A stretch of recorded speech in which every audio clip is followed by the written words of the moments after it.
Mesdames, Messieurs, bonsoir et bienvenue à ces rencontres proposées par la médiathèque du Centre culturel Chibaou. Alors ce soir, nous avons le plaisir d'accueillir Franck Enjuanes, selon la prononciation qui peut-être est la bonne ou pas, je ne sais pas. Franck Enjuanes, c'est le monsieur qui fait 2 fois ma taille juste à côté, qui a choisi de faire la conférence debout, sans doute rien que pour m'humilier. Voilà.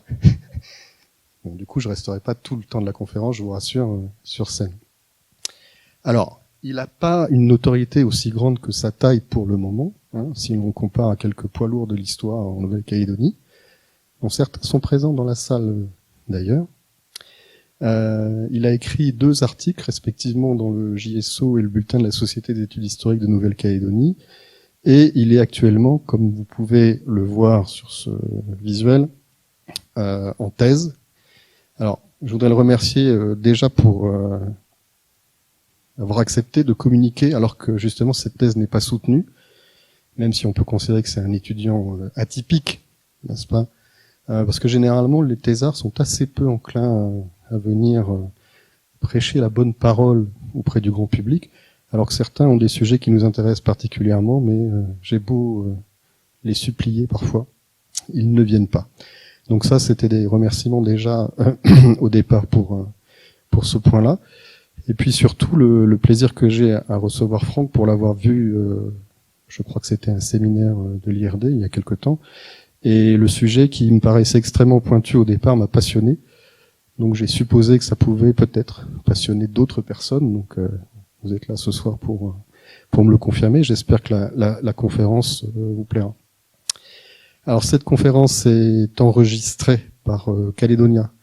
Alors je suis incapable de dire quand elle sera diffusée parce que on est tributaire justement du volume de conférences qu'il capte dans Nouméa, ce volume étant en augmentation certaine, on va dire.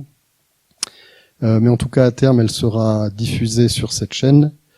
Elle sera ensuite disponible sur leur chaîne YouTube et à terme, puisque c'est les clauses du contrat, si je puis dire, elle sera également disponible sur notre chaîne YouTube, puisque le Centre culturel Chibaou dispose désormais d'une chaîne où vous avez possibilité de voir les conférences récentes, mais aussi les anciennes. On publie généralement tous les 15 jours une conférence en audio, une conférence en vidéo, puisque malheureusement elles n'ont pas toujours été filmées, mais en tout cas, ça vous permet de redécouvrir peut-être certaines conférences qui se sont tenues ici il y a quelques années. Alors par exemple, avec les 2 personnes qui sont quand même des figures du credo, Vincent Géronimi et puis surtout Isabelle Merle, qu'on a eu la chance de recevoir ici pour plusieurs conférences que je vais qualifier de relativement remarquables. Donc ces conférences sont disponibles dans le catalogue de la médiathèque et puis au fur et à mesure sur cette chaîne YouTube. Puisque je parle du catalogue, vous avez peut-être vu aussi devant la salle Sissia quelques documents. Il y a une personne qui me demandait tout à l'heure, évidemment, ces documents sont disponibles à la médiathèque du centre, en consultation ou auprès, si vous êtes abonné, bien entendu. Ça n'est qu'un échantillon en lien avec le sujet de ce soir, mais il y a tout un tas de sujets, évidemment, qui sont disponibles dans 2 cases, et une en particulier qui est aussi consacrée à l'audiovisuel. Je le précise parce que on organise également des projections, il y en aura une d'ailleurs, le 4 mai, vous avez peut-être vu l'affiche devant la salle, un film australien qui s'appelle The Drover's Wife. Bon, je crois que j'ai été assez humilié. Je vais redescendre de cette scène. Je voulais juste préciser qu'après cette conférence, il y a un débat, évidemment, et je voudrais juste vous demander, voilà, de lever la main pour vous saisir du micro, puisque si vous n'avez pas de micro, on n'entend pas votre question dans l'enregistrement. Merci à vous en tout cas d'être venus ce soir. Je sais qu'il y a d'autres choses ailleurs, et notamment l'Université de la Nouvelle-Calédonie. Et c'est plutôt une bonne nouvelle, ça veut dire que le choix est grand, et c'est bien comme ça. Donc merci à vous, et puis à tout à l'heure pour les débats. Du coup, merci. Donc je remercie. Bonsoir à tout le monde. Donc je m'appelle Franck Enjuanes. Merci Manuel pour cette présentation et du coup de m'accueillir aussi au centre culturel. Donc pour moi c'est un honneur d'être ici, voilà, dans cette belle salle. Donc merci à vous d'être venus, de vous être déplacés et du coup on va je vais rentrer tout de suite dans le cœur du sujet. Je vais vous présenter donc du coup une partie de ma thèse, comme disait Emmanuel tout à l'heure. Du coup, ma thèse qui s'intitule Gardien du port, une histoire de l'économie de comptoir calédonienne de 1853 à des origines du coup à nos jours.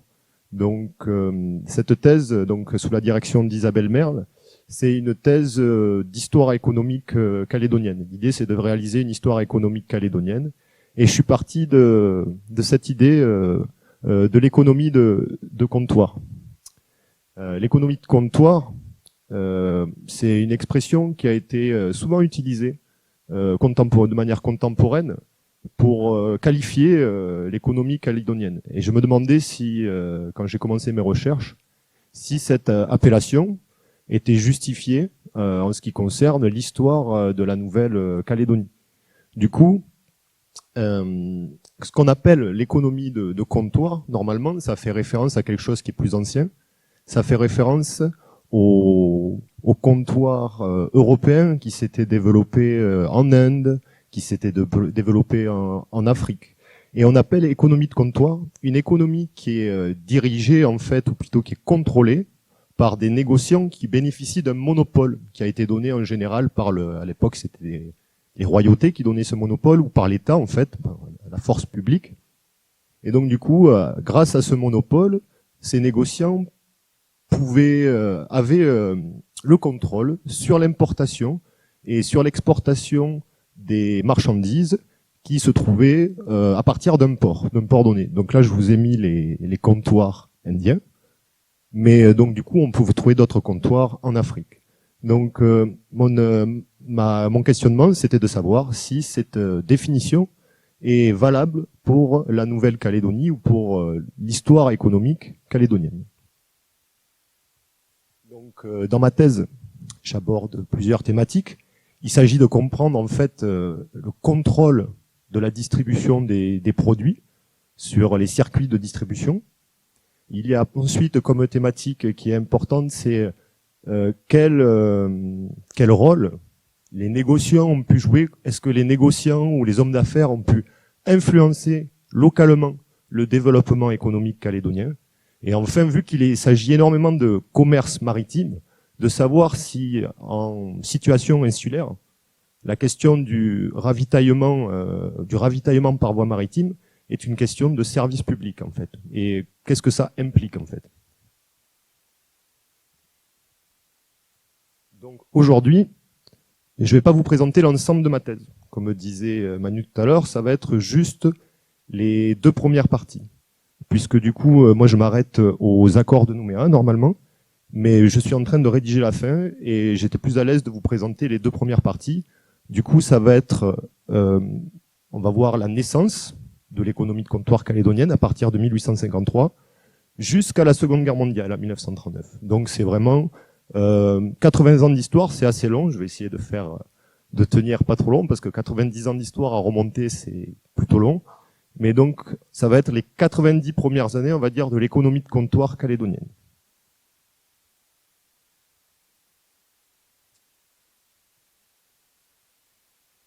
Donc, pour éviter que ce soit trop, on va dire, pour éviter que ce soit trop scolaire, j'ai évité les parties et je vous propose de faire des tableaux.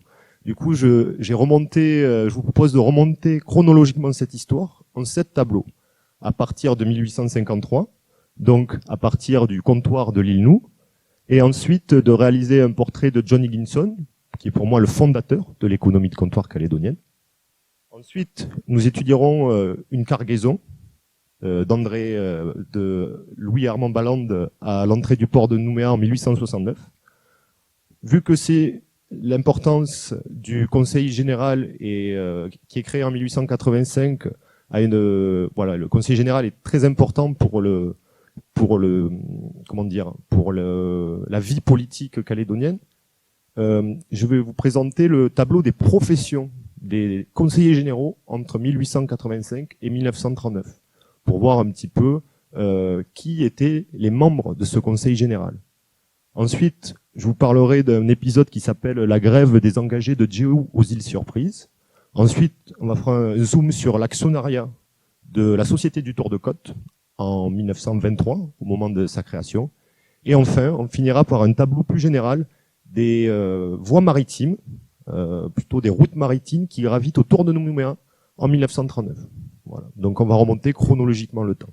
L'idée, c'est de vous présenter en fait les personnages centrales de cette économie de comptoir. J'ai dû faire des choix, donc les personnages centraux et les routes commerciales principales. Et au fur et à mesure, on aura quelques idées aussi qui sont importantes pour comprendre que c'est cette économie calédonienne qui se développe.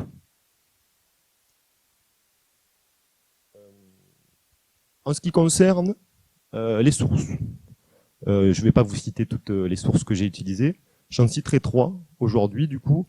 Mon travail se base énormément sur les entrées et les sorties du port. Donc, j'ai utilisé les registres du port.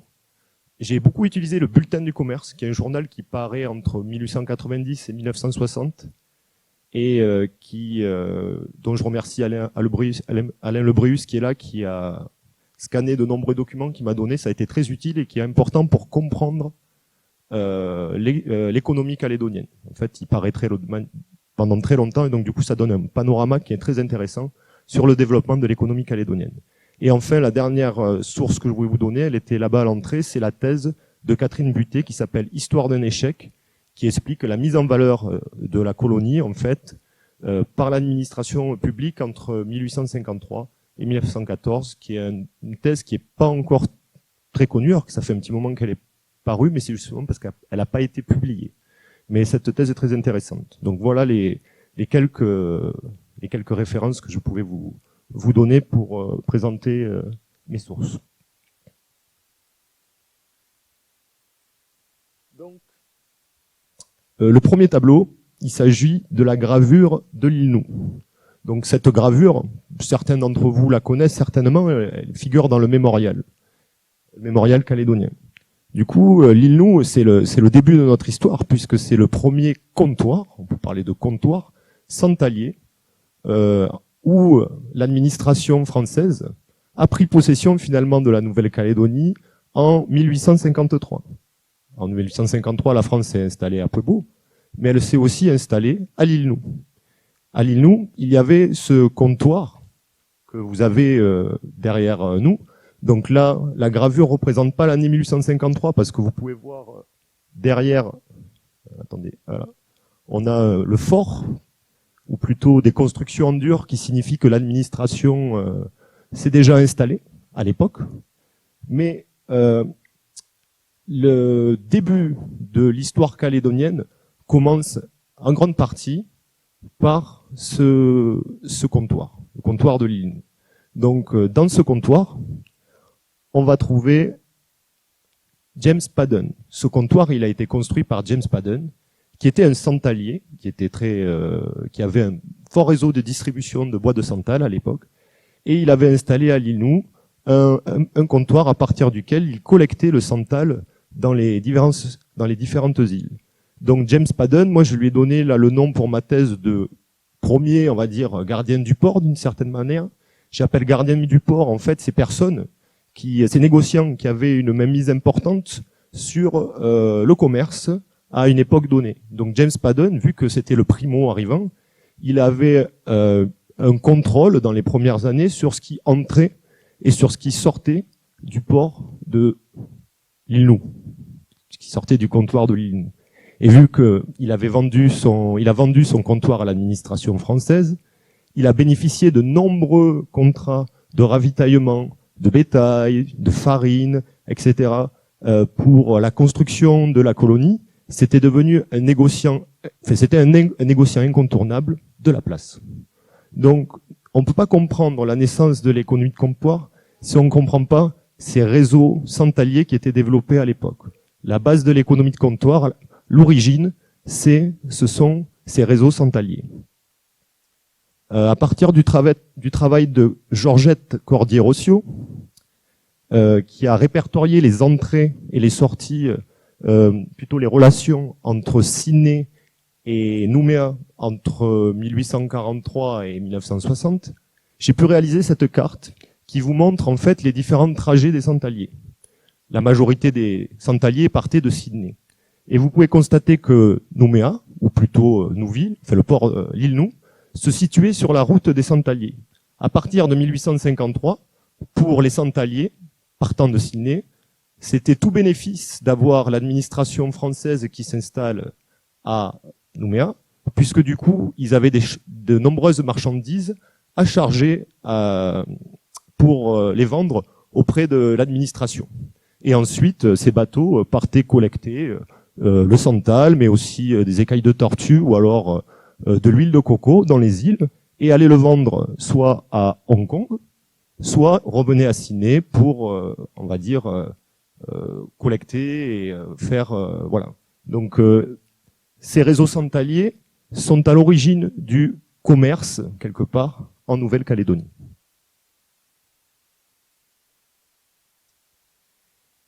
Je vous ai parlé de James Padden. James Padden, c'est vraiment le représentant, c'est vraiment le négociant qui est le plus puissant au début à Nouméa, le gardien du port. Mais il faut savoir que derrière lui, derrière James Padden, il y a un autre homme.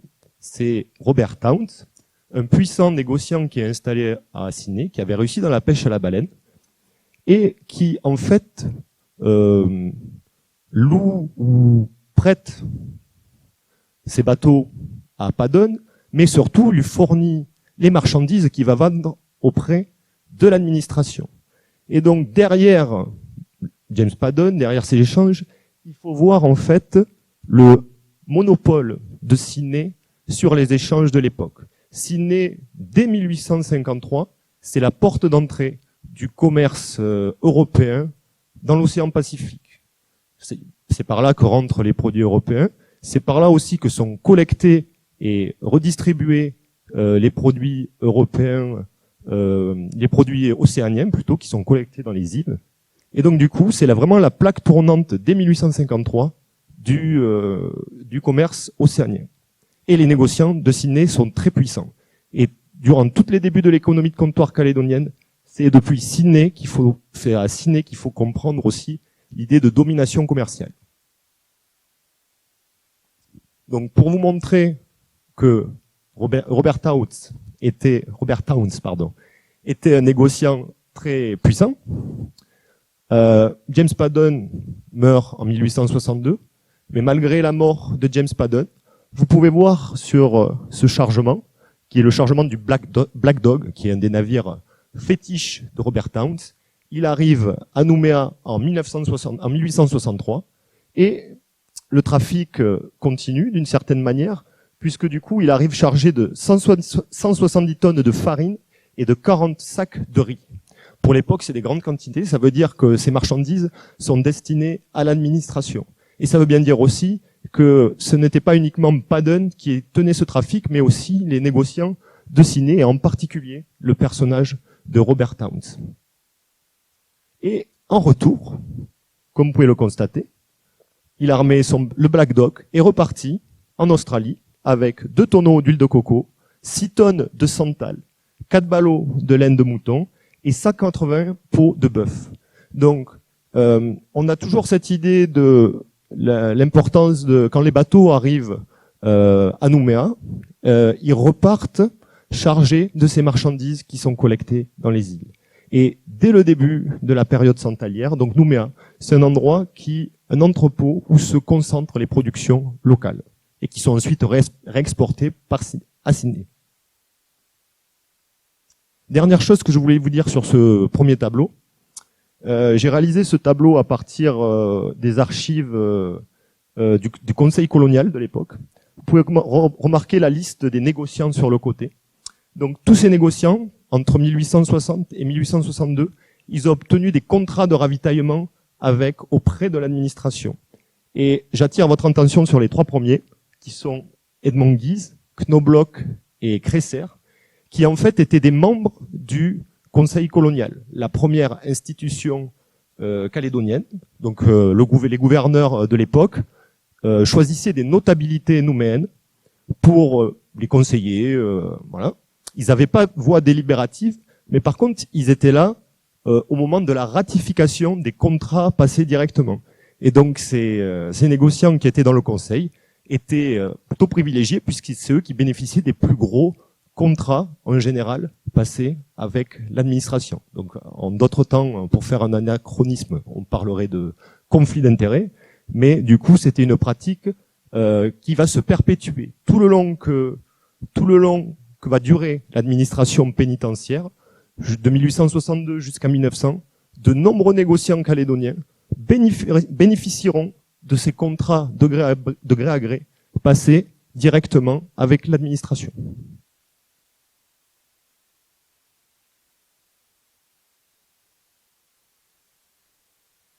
Donc on arrive à notre deuxième tableau, donc qui va être un portrait, le portrait de John Higginson. Pour comprendre la carrière de John Higginson, je commencerai par cette carte que j'ai réalisée à partir des entrées et des sorties du port entre 1862 et 1872. Donc elle vous montre les provenances des produits entrant dans le port de Nouméa. Comme vous pouvez le constater, la majorité des produits viennent d'Australie, des ports australiens. Donc Sydney en numéro 1, on voit bien la domination de Sydney, mais aussi Melbourne, Adélaïde, Newcastle, Gladstone. On a plusieurs ports australiens qui ravitaillent le port de Nouméa. Et John Higginson arrive à Nouméa aux alentours de 1860. Il rencontre le gardien du port, James Padden, mais celui-ci les conduit. Il n'y aura pas d'association entre les deux hommes. Par contre, John Higginson, qui est un ambitieux, va saisir toutes les opportunités qui vont se présenter à lui pour devenir le représentant de négociants australiens à Sydney. Il va construire sa carrière et sa fortune au départ sur cette représentation. Il était le représentant de plusieurs négociants de Sydney à Nouméa. Et il va devenir donc le négociant incontournable de Nouméa entre 1865 et jusqu'à 1885, pendant 20 ans. Ça sera à son tour, on pourra dire, le gardien du port ou une personne vraiment très importante dans le port de Nouméa. Je vous ai mis cette diapo puisque du coup nous sommes à Auckland. En plus d'être représentant des négociants de Sydney, John Higginson a ouvert, d'une certaine manière, la voie commerciale de la Nouvelle-Zélande. En 1866, il se rend à Auckland. Donc là, vous pouvez voir le port avec d'importants chargements de bois sur le quai. C'est là, voilà, des chargements de bois sur le quai. Et c'est du kauri souvent ou des bois qui sont importés dans différents lieux, mais en Nouvelle-Calédonie en particulier.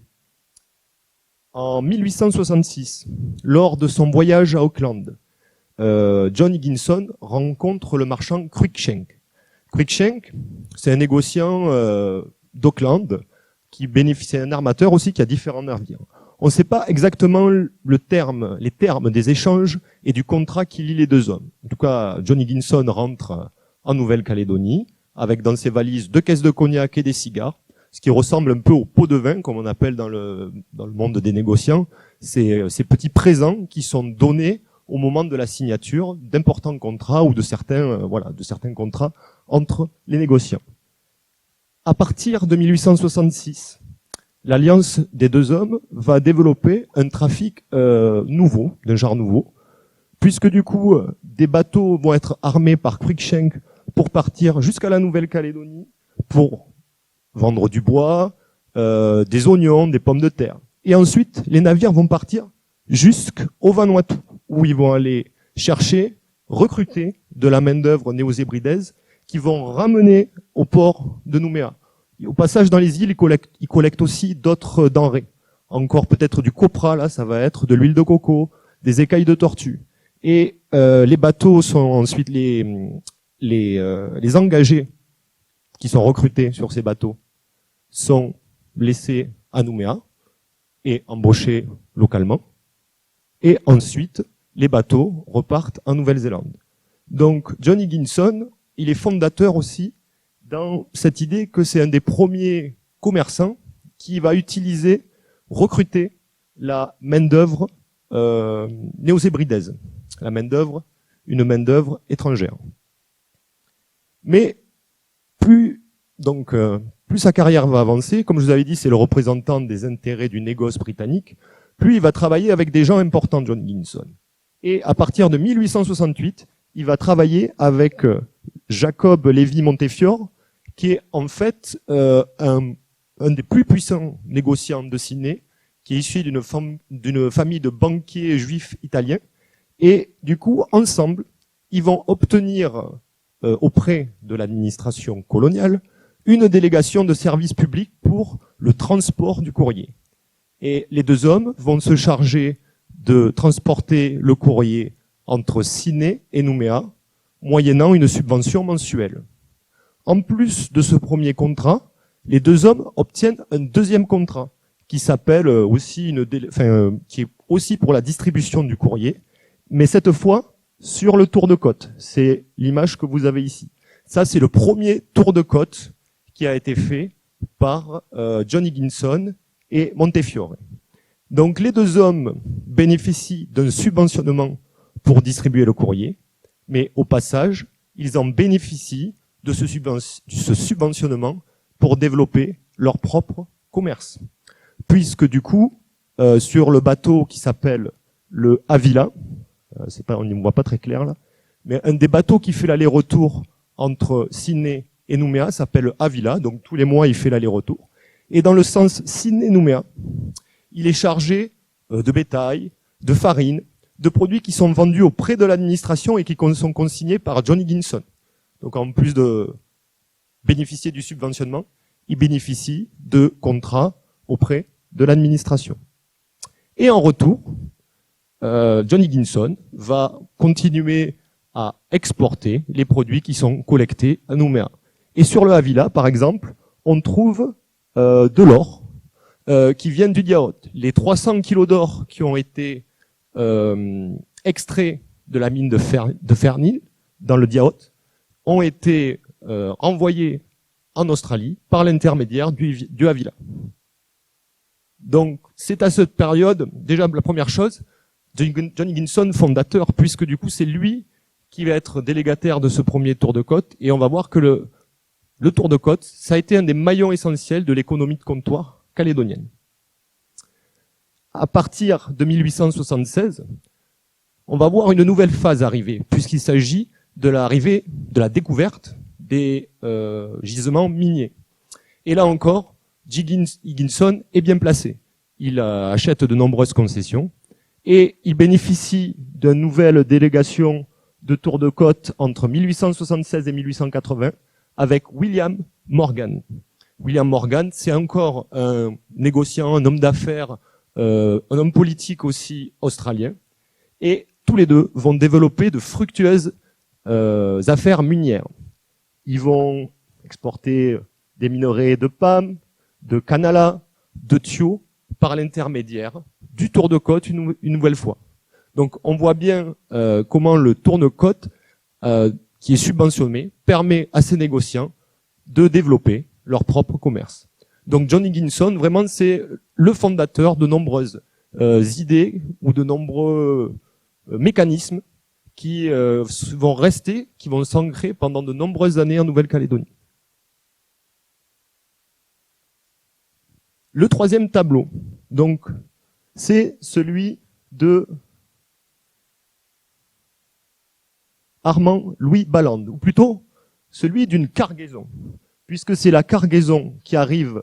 Donc là, vous avez le port de Nouméa au début des années 1870.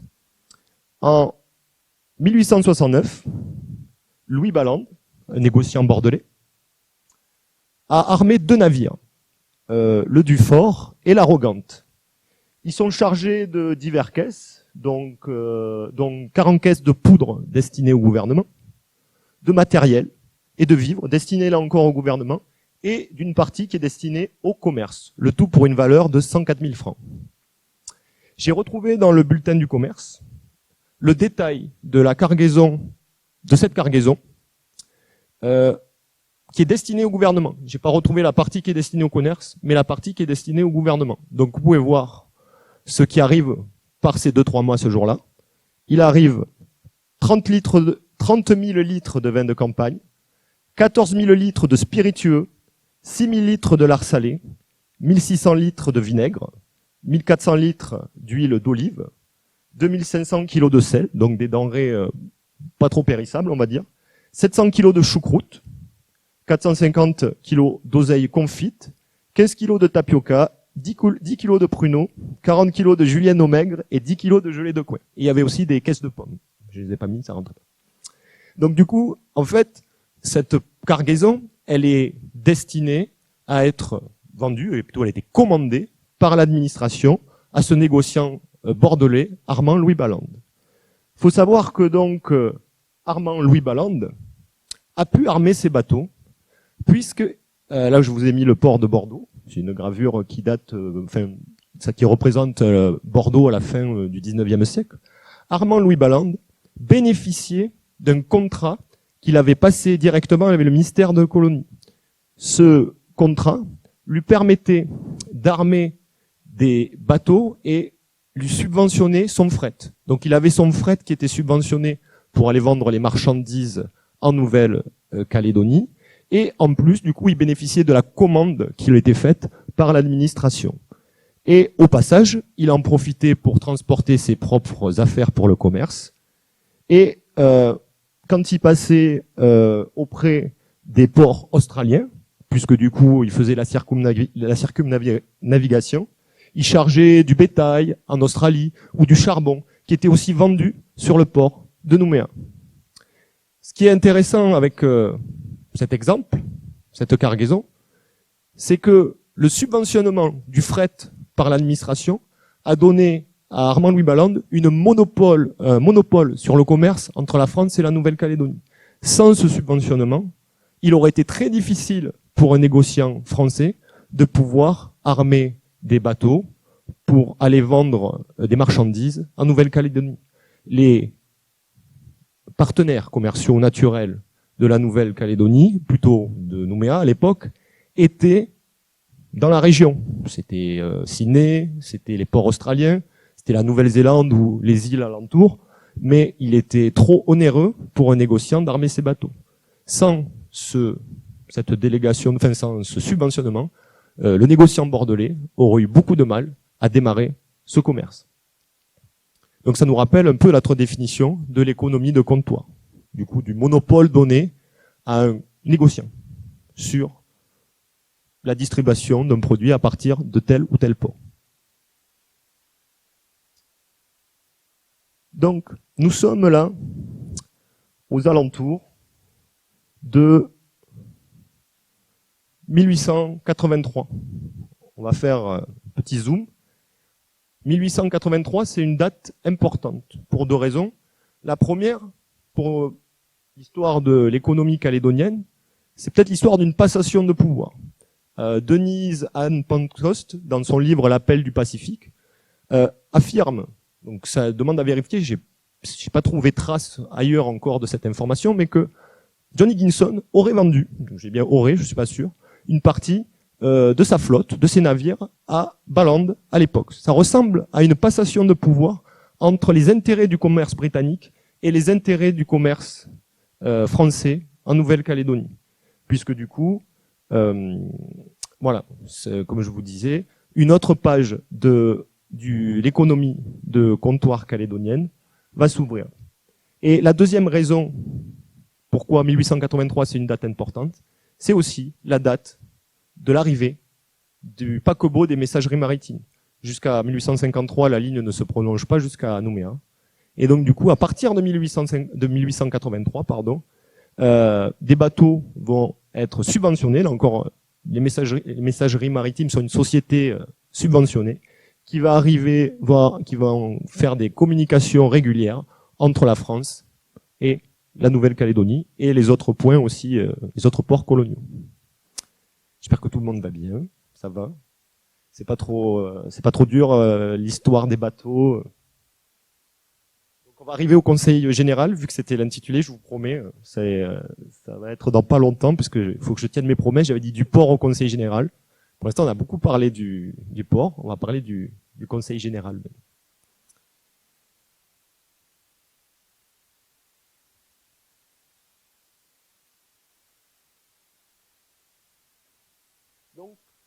le quatrième tableau. Je vous propose d'étudier les professions des conseillers généraux de 1885 à 1939. À partir de l'ouvrage du père Oreilly calédonien, à partir de l'annuaire de la Nouvelle-Calédonie et d'autres informations que j'ai pu glaner à droite à gauche, j'ai pu essayer de dresser le tableau des métiers, des professions pratiquées par les 113 conseillers généraux entre 1885 et 1939. Conseiller général, c'est la principale institution coloniale en Nouvelle-Calédonie. Il y a l'administration qui est présente par l'intermédiaire du gouverneur, mais localement, donc le conseil général représente les intérêts calédoniens.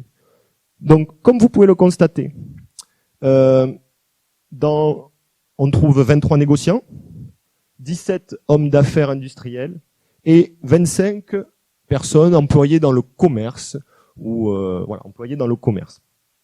Donc, cette surreprésentation des intérêts du commerce ou du négoce dans le conseil général est importante. Si on le compare à la même époque à la France, on voit bien qu'il y a un décalage. Il y a plus de négociants dans le conseil général en Nouvelle-Calédonie qu'à l'Assemblée à l'époque en France.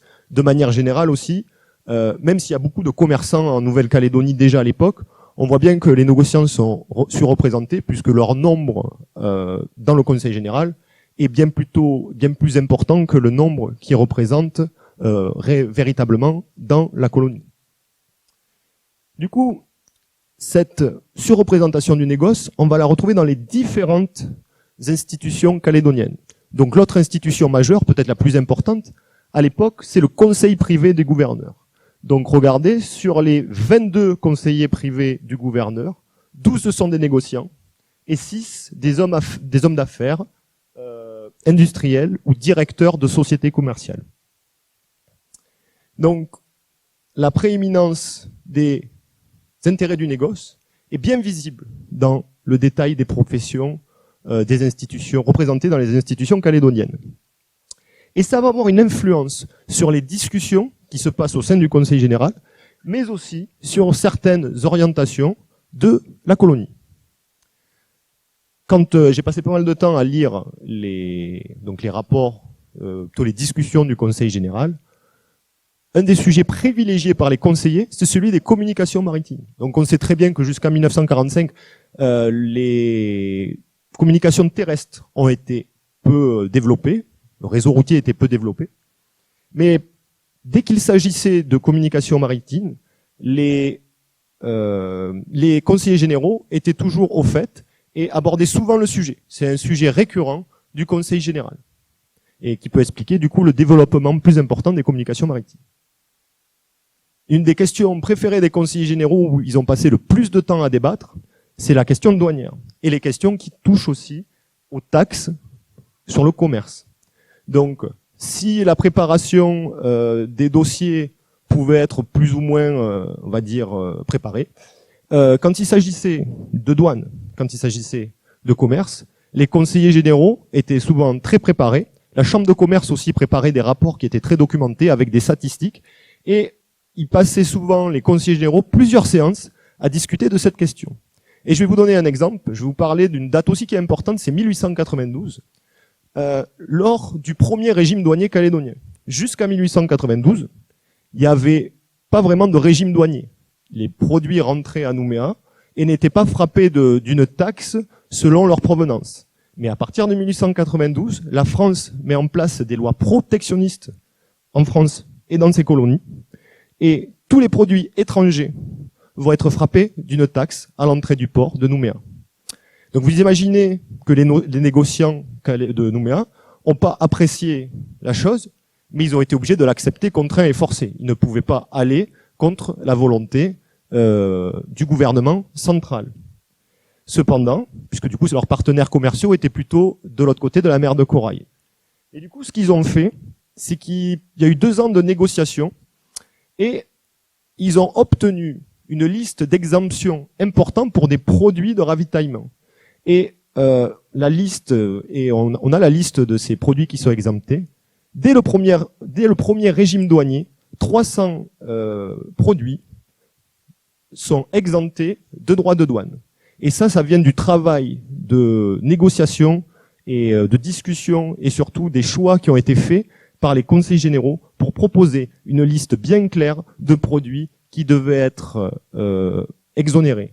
Et si je vous parle de ça, c'est que c'est intéressant parce que ça, c'est quand on étudie la fiscalité minière, la fiscalité calédonienne, pardon, on va trouver en 1892 l'origine de cette habitude de mettre en place des exonérations.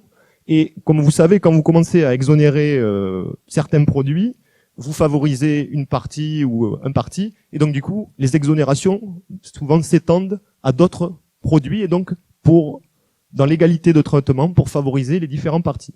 Donc, on va trouver cette pratique, son origine, dans les débats du Conseil général et ses préférences et ses, on va dire, ses préoccupations principales pour les questions douanières et les questions de taxes sur le commerce. Ensuite, c'est plutôt des orientations. C'est plus les orientations j'ai pu déceler du coup dans cette étude. C'est la préférence qui est donnée par les conseillers généraux à développement d'une économie extravertie. Donc une économie extravertie, c'est une économie qui est plutôt basée sur l'exportation de produits, qui souvent encourage donc du coup les importations en retour, et donc sur l'exportation de produits comme bien sûr la mine, mais des produits agricoles qui seront favorisés par le Conseil général et par d'autres acteurs aussi, comme le café. Donc les conseillers généraux vont plutôt pousser à l'extraversion de l'économie calédonienne. Et enfin, dernière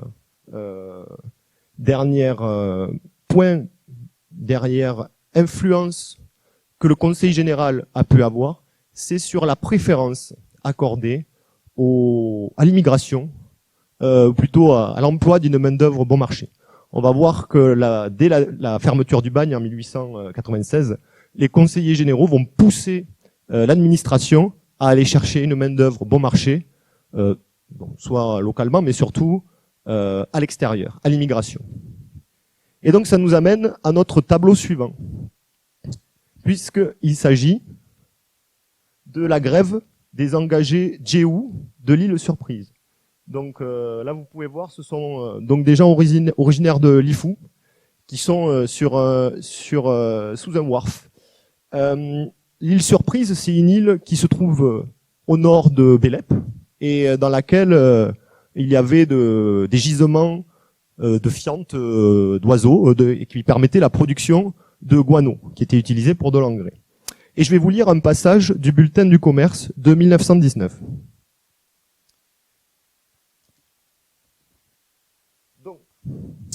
Donc le 10 octobre 1919, dans le bulletin du commerce, on pouvait lire le texte suivant.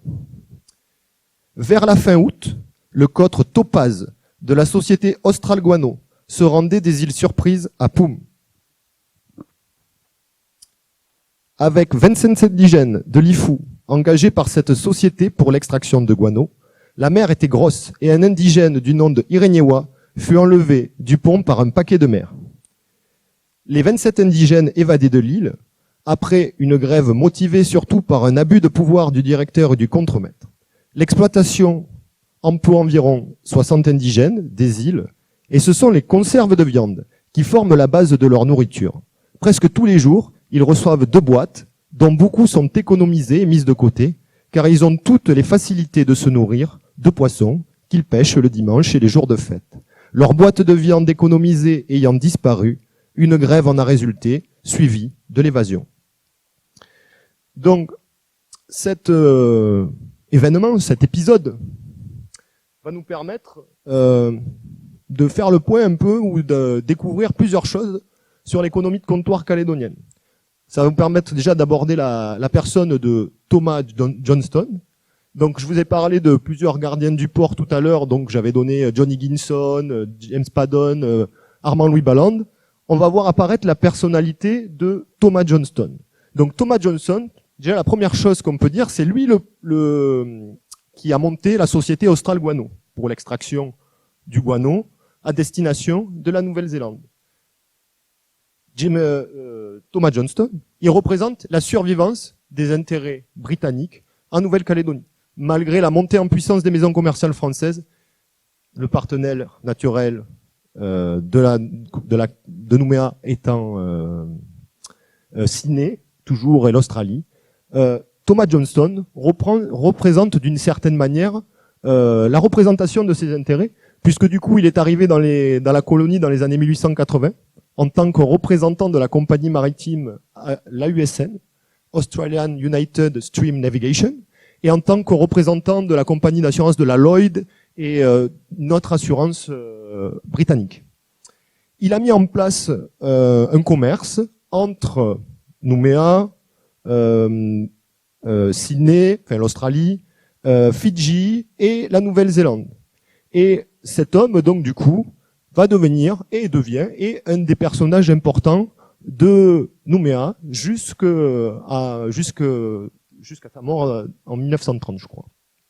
Et du coup, il est intéressant dans sa personne, du coup, puisqu'il est différent, par exemple, de Armand-Louis Balland, qui est à peu près à la même époque que lui, qui est plus investi dans la politique. C'est un homme plus discret, Thomas Johnston, en termes de politique, mais du coup, il sera quand même conseiller, comment on appelle, consul.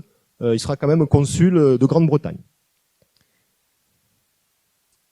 Du coup, la deuxième chose que nous apprend ce tableau de la grève des engagés de GEU, c'est l'importance de la main-d'œuvre au bon marché. Sans ces engagés de GEU, je ne suis pas sûr que Thomas Johnston aurait eu comment dirais-je, une production de guano concurrentielle sur le marché et aurait pu le vendre en Nouvelle-Zélande. Donc, il aurait pu embaucher de la main-d'œuvre localement, mais il faut savoir aussi que à l'époque déjà, la main-d'œuvre coûtait cher, et donc du coup, c'était pas intéressant d'employer localement, puisque du coup, ça aurait été trop cher pour exporter cette marchandise.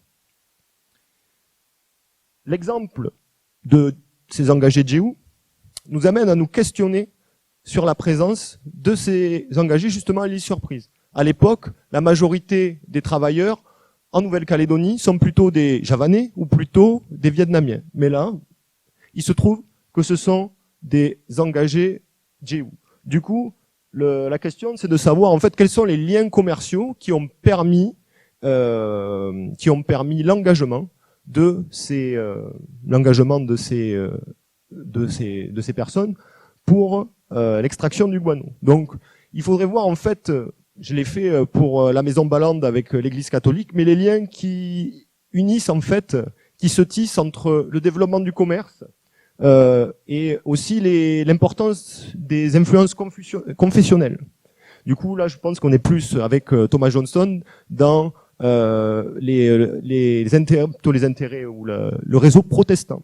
Et en fait, ça nous amène aussi à étudier le réseau coutumier, puisque du coup, si autant d'engagés sont partis à l'île Surprise, c'est que derrière, il y a certainement eu aussi l'influence des réseaux coutumiers qui ont joué derrière.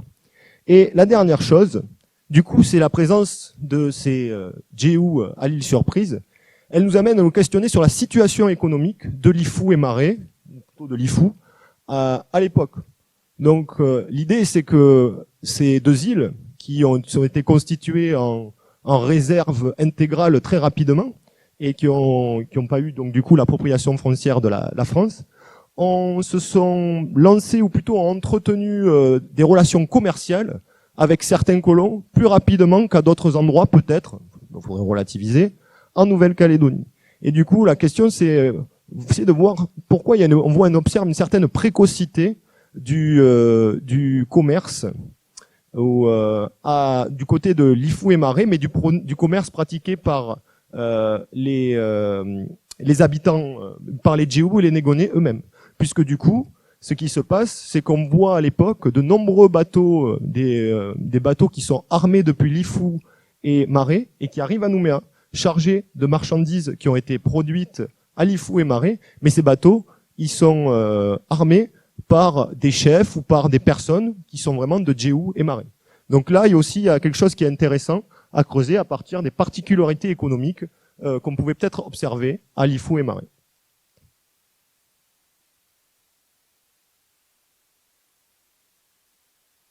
Donc, 6. Avant-dernier tableau.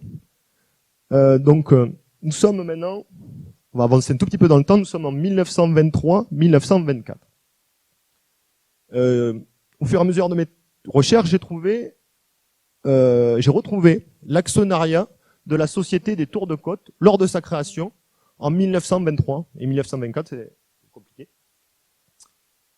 Il faut savoir que la Société du Tour de Côte, c'est une société par action qui va bénéficier d'une délégation de services publics pour la distribution postale et les passages des passagers autour de la Nouvelle-Calédonie, réaliser le Tour de Côte.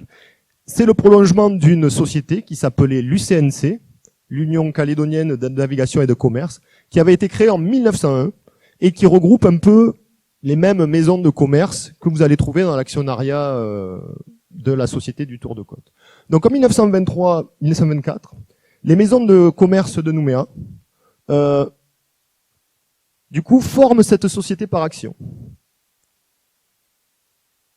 Vous pouvez observer que les actionnaires majoritaires de cette société qui va s'occuper de distribuer les produits autour de la Nouvelle-Calédonie, mais aussi de les connecter, sont en tête donc un des plus puissants, le plus puissant peut-être négociant de Nouméa de l'époque, Louis Balland, fils aîné, et la SLN. Donc la SLN, qui est aussi la grande puissance, la grande société puissante de l'époque. Derrière, on va trouver les intérêts du commerce colonial français. C'est ce que je vous expliquais. La maison de Béchade, qui est aussi une maison de commerce coloniale bordelaise. La maison Barrault, originaire de Marseille. La société havraise calédonienne, Port du Havre, qui est représentée par monsieur Léraud en Nouvelle-Calédonie.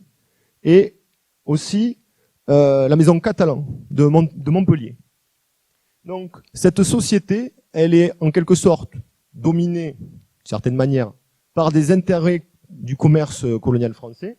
Et on va trouver aussi dans cette société de nombreux actionnaires calédoniens qui sont liés à ces maisons de commerce. Du coup, cette société, elle s'occupe du transport des passagers. Donc là, on est en 1923, je crois. C'est le Saint-Antoine qui arrive de Lifou. Et donc, vous pouvez voir que les bateaux du Tour de Côte étaient quand même très chargés, on va dire. Là, c'est chargé en personnes, pour le coup. Du coup, il y a du monde qui les attend, mais il y a du monde dessus. En fait, à l'époque, ces bateaux de la Société du Tour de Côte, ce sont les seuls liens pratiquement qui permettent de faire les transports en Nouvelle-Calédonie. Et donc, pour l'année 1920, j'ai réussi à retrouver donc dans les entrées et les sorties du port que à l'entrée du port de Nouméa, vous avez donc 3882 personnes qui sont entrées par les bateaux du Tour de Côte en 58 voyages. Et du coup, et autant peut-être en sont repartis. Donc, la Société du Tour de Côte s'occupe de faire ce transport, mais en même temps, elle s'occupe aussi de la collecte et de la distribution des marchandises. Donc là, on est sur le port de Nouméa. Vous pouvez constater donc des dockers, ou alors c'est soit les dockers, soit les engagés néo-hébridés des bateaux qui s'occupaient du Tour de Côte. Et vous pouvez voir sur le côté les sacs de jute. Donc peut-être qu'il y a du café dedans ou d'autres marchandises. En tout cas, à partir du port de Nouméa, du coup, étaient collectées, enfin plutôt à partir des bateaux du Tour de Côte, étaient collectées diverses marchandises tout autour de la Nouvelle-Calédonie et même aux îles Loyauté. Donc pour l'année 1923, on peut observer, vous comprenez pourquoi la SLN était actionnaire du Tour de Côte, puisque la première matière qui était transportée sur ces bateaux, ce sont des minerais. Ensuite, on va trouver le copra, qui était la principale production de l'époque, qui était plus importante que le café, qui était produit en particulier par les Kanaks. Et ensuite, vous allez trouver d'autres produits d'exportation. Donc le café, le copra sont exportés, les trocas, les peaux, le coton sont des produits qui sont réexportés. Donc la société du Tour de Côte bénéficiait d'une délégation de services publics pour transporter le courrier et elle en profitait du coup pour réaliser son commerce. Elle avait une sorte de monopole sur les marchandises qui entraient et qui sortaient dans le port de Nouméa pour faire la distribution. Donc là encore, ça nous rappelle notre définition de l'économie de comptoir originelle. Et cette position de domination entre guillemets dans le commerce va leur donner un poids politique, va donner à la Société du Tour de Côte un poids politique.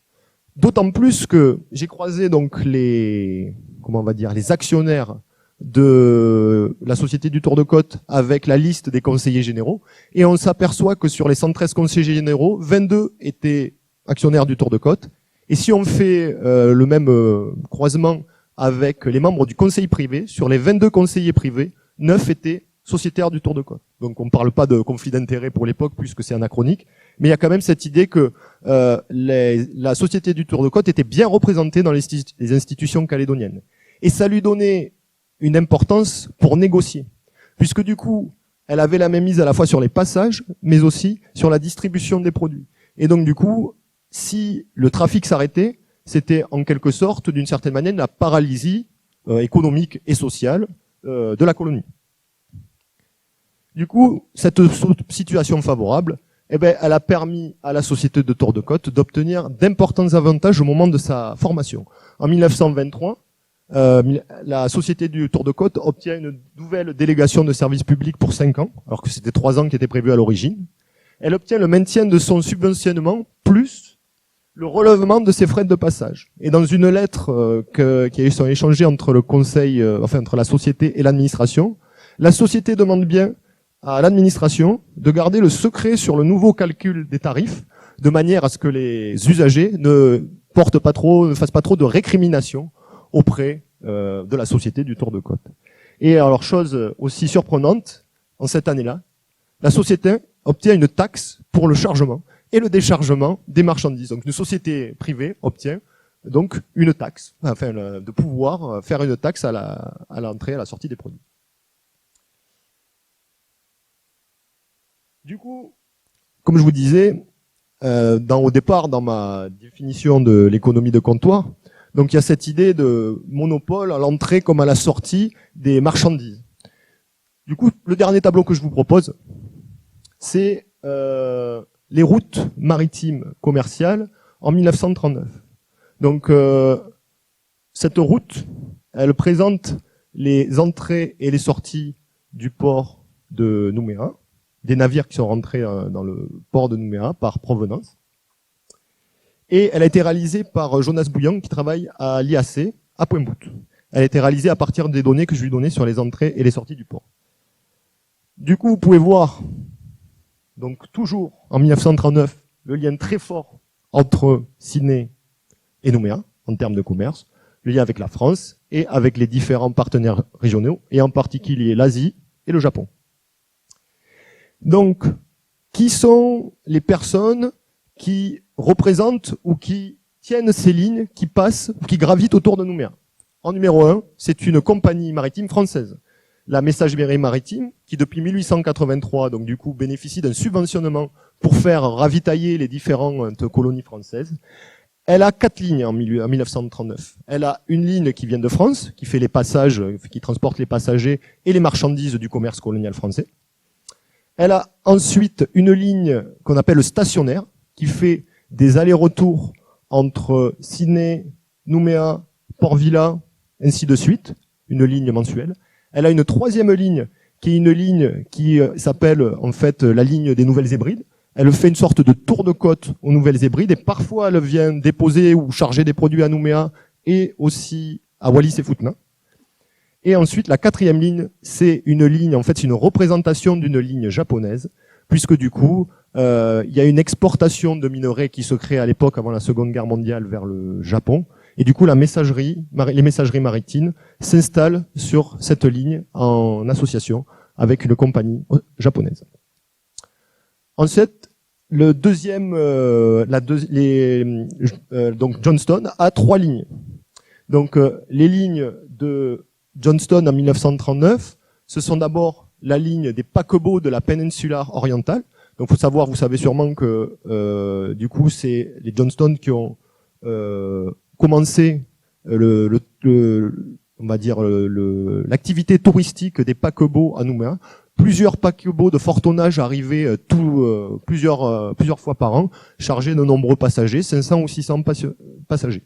Et donc, du coup, c'était Johnston qui était représentant de ces compagnies maritimes à Nouméa. Représentant aussi la 2e ligne de la ligne Shell. La ligne Shell qui part plutôt de faut le trouver sur la carte. Je vais mal le mettre. De Singapour. Ou plutôt qui part des Émirats et qui passe par Singapour et qui réalise le ravitaillement en pétrole jusque dans les îles du Pacifique et en particulier par Nouméa. Et troisième représentation, c'est une représentation à l'image un peu de celle des messageries maritimes pour une ligne qui fait du commerce de nickel, fait plutôt de l'exportation de nickel à destination du Japon. Derrière Johnston, on trouve la maison Balland qui n'a plus qu'une ligne. Si on avait fait le même tableau 10 ans auparavant, ça aurait été peut-être la maison Balland qui était en tête. Mais la maison Balland a rencontré des difficultés au moment de la crise de 1929 et elle s'est un peu sortie de l'armement maritime et elle a plus qu'une seule ligne avec les USA, mais une ligne qui transporte du bois avec la société Kaori et Société de l'Oregon et qui transporte du pétrole avec en association avec la Vacuum Oil. Donc on voit bien là peut-être les négociants qui sont les plus importants à Nouméa se sont installés sur l'importation de pétrole. Et ensuite il y a la maison Hagen qui a 2 lignes. Donc la maison Hagen qui est assez proche de la maison Johnston qui va faire le trafic, elle plutôt le commerce avec l'Australie. C'est 2 lignes qui vont chercher du charbon en Australie et qui le ramènent en Nouvelle-Calédonie. Et au passage, elles ramènent d'autres produits à vendre. Mais aussi, on voit aussi la naissance de l'intérêt minier, ou l'intérêt minier porté par la maison Hagen, puisqu'elle exporte des minerais en Australie à l'époque. Et dernière ligne, c'est la ligne de Carlo Leonis, qu'on appelle la ligne des Indes, qui est une représentation de la compagnie maritime hollandaise KPM. Et en fait, cette ligne, elle est importante pour l'histoire de l'économie de comptoir calédonienne, puisque c'est la ligne par laquelle venaient les Javanais. Les Javanais venaient sur cette ligne, enfin plutôt, ils étaient amenés à Nouméa sur cette ligne, et ils étaient aussi rapatriés en Indonésie par l'intermédiaire de cette ligne. À partir de 1920, Carlo Leoni réalise il est représentant de cette ligne qui arme plusieurs bateaux qui arrivent par an, entre 2 et 6 bateaux. Et pour Carlo Leoni, c'est fructueux, puisque du coup, à la fois, il y a les passages qui sont payés des Javanais par l'administration sur les bateaux, mais aussi il va pouvoir consigner des marchandises en provenance d'Asie, comme du riz, du sucre, ou des biens d'équipement qui seront ensuite destinés à l'équipement et à l'alimentation de la main-d'œuvre qui vient de Java ou autre. Donc si on fait le point là en 1939, on voit bien qu'on a la domination d'une ligne française, messagerie maritime, et après des négociants locaux qui tiennent les principales lignes qui gravitent autour de la Nouvelle-Calédonie. Donc après avoir remonté ces 90 ans d'histoire, de l'économie de comptoir calédonienne, du coup on peut dire que jusqu'à 1939, on peut parler d'une économie de comptoir calédonienne. Il y a 2 temps.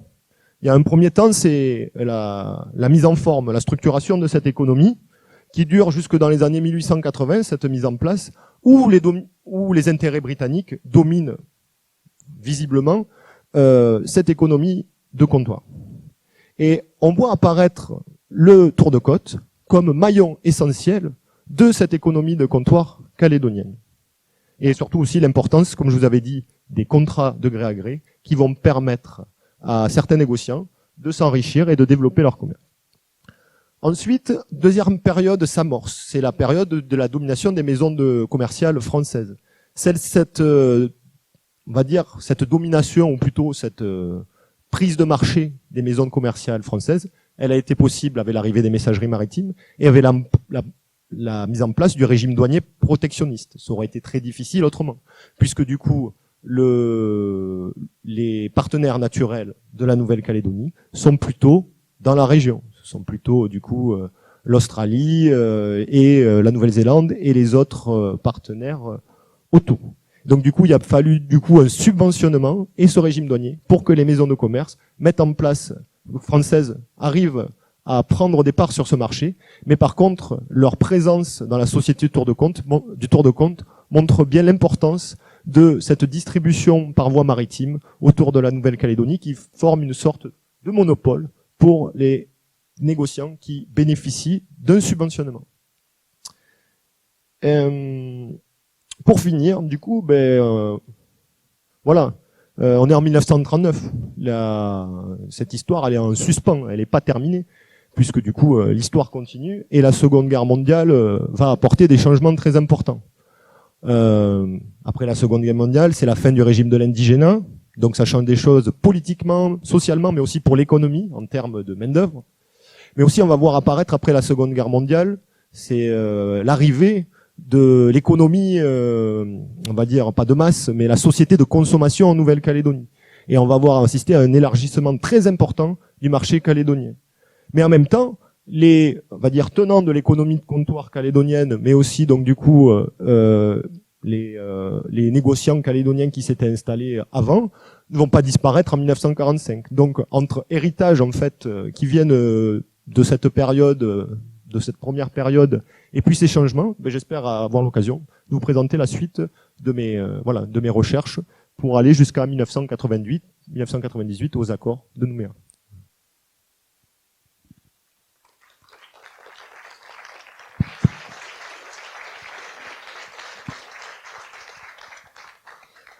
Merci Franck, tu nous vois déjà la saison 2 de ton mémoire.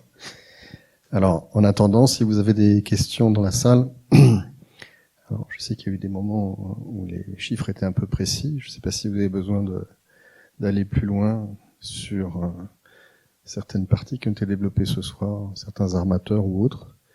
Vous avez un micro de part et d'autre de la salle. N'hésitez pas à vous signaler. Ah, déjà une question. Monsieur Angleviel.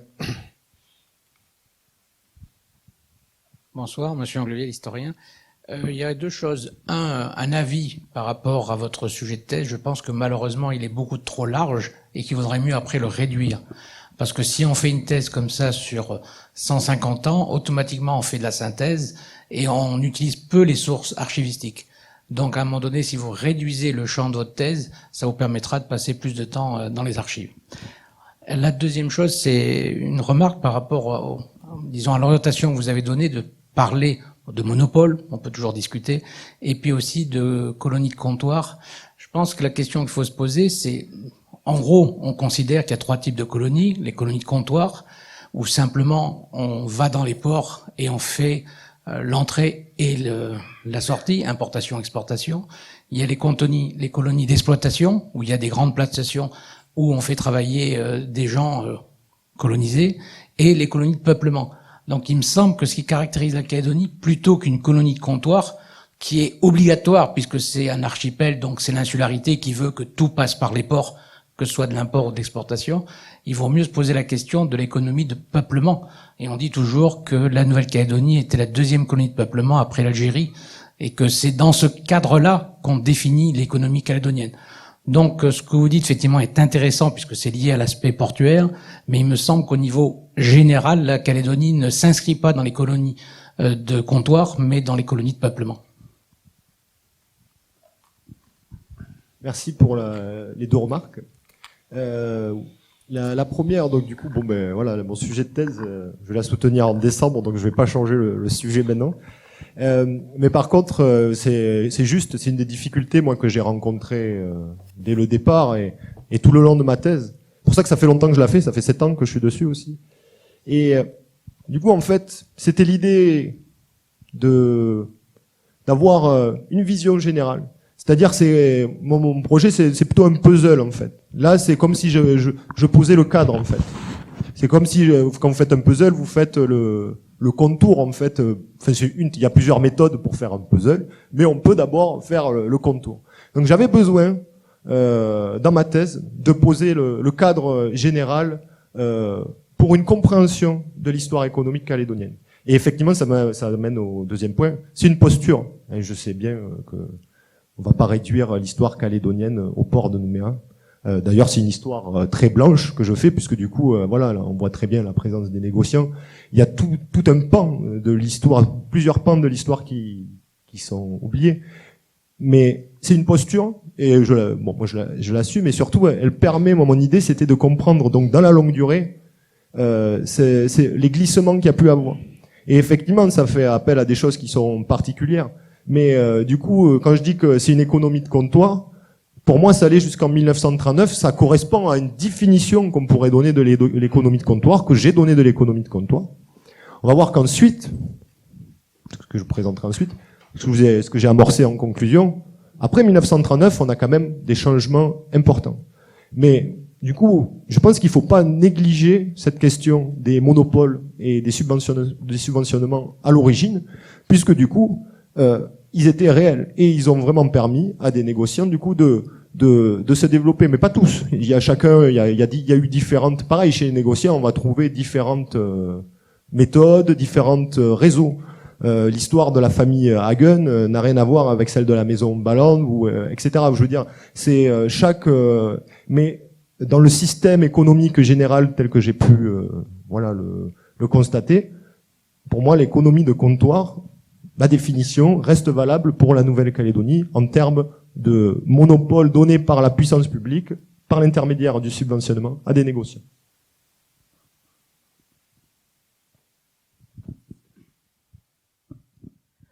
Merci, bonsoir à tout le monde.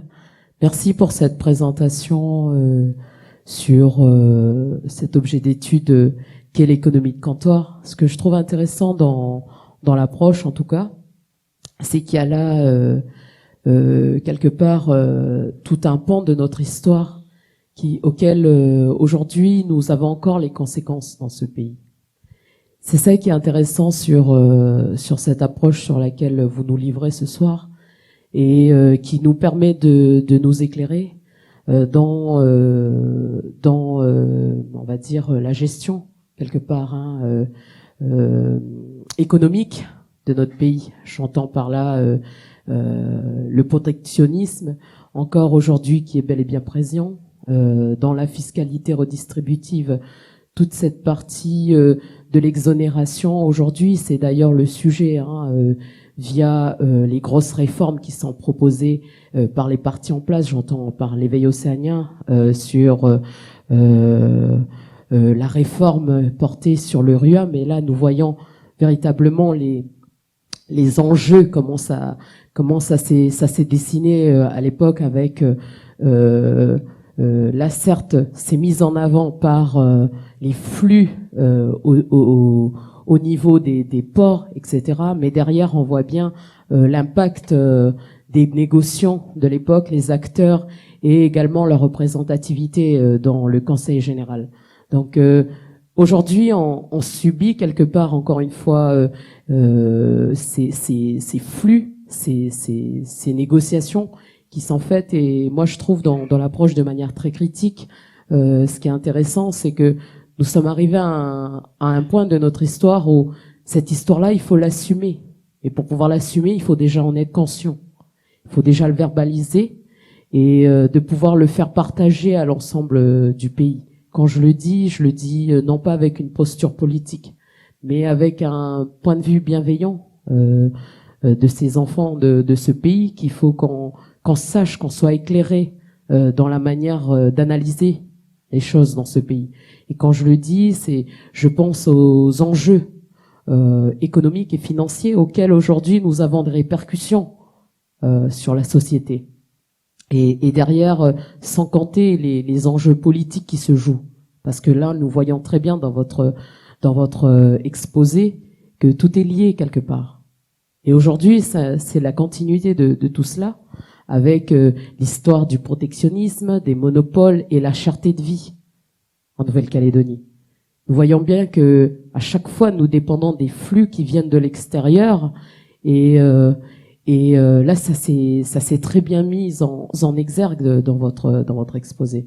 Donc, c'est d'abord un message d'encouragement dans votre thèse, et aussi cette économie de comptoir, elle est derrière là comment dans l'approche là sur la frise, vous parlez d'une économie ensuite de peuplement, et on arrive ensuite aux accords de paix, les accords de Matignon et les accords de Nouméa. Et aujourd'hui, nous sommes arrivés à la fin de ce processus de décolonisation dans lequel nous sommes. Donc tout est lié, et je pense que cette lecture que vous nous donnez, elle est intéressante. Elle est tout aussi, je pense, on va dire, intéressante dans le débat dans lequel nous sommes aujourd'hui sur l'avenir institutionnel, et je pense qu'elle va venir alimenter en vue de faire des propositions institutionnelles intéressantes. Et là, je parle sur les leviers de la cherté de vie en Nouvelle-Calédonie et l'histoire des monopoles. Donc voilà la petite intervention pour vous encourager dans votre travail, et nous sommes intéressés par la suite de cette étude que vous allez donner. Voilà, Oleti. Merci. Je ne sais pas s'il y a grand chose à rajouter. Tu as le droit de répondre. Oui, je réponds non, mais merci pour les encouragements. Déjà, ça c'est très important. Et effectivement, voilà. Par contre, c'est pour ça que je me suis arrêté en 1939 aussi. J'essaye de bien séparer les choses parce que tout est lié. Mais voilà, ce qui est important moi comme un truc que j'ai retenu dans mes cours d'histoire à l'université, c'est de comprendre l'épaisseur historique en fait. Et du coup, la réalité que j'ai décrite, elle est flagrante avant 1939, même si elle est plus complexe que ça. Et effectivement, la situation a beaucoup évolué. Et comme tu l'as dit, l'important c'est l'immigration des années 60 ou 70 avec la société de consommation et les nouveaux droits. Ça a complètement changé l'environnement politique, économique et social de la Nouvelle-Calédonie. Et donc du coup, la situation a largement évolué. Effectivement. Bonsoir. Merci pour cette intervention. Après le volet économique sur cette histoire calédonienne, est-ce qu'on peut espérer un volet social? Là, je pense par exemple au blackbirding qui sévissait dans les eaux du Pacifique et qui a reconfiguré un petit peu aussi les différentes sociétés avec les flux de migration, parce que c'est quand même assez particulier bon, on peut pas passer sur tout, comme disait Monsieur Anglevel, mais le blackbirding était bien présent. C'était pas forcément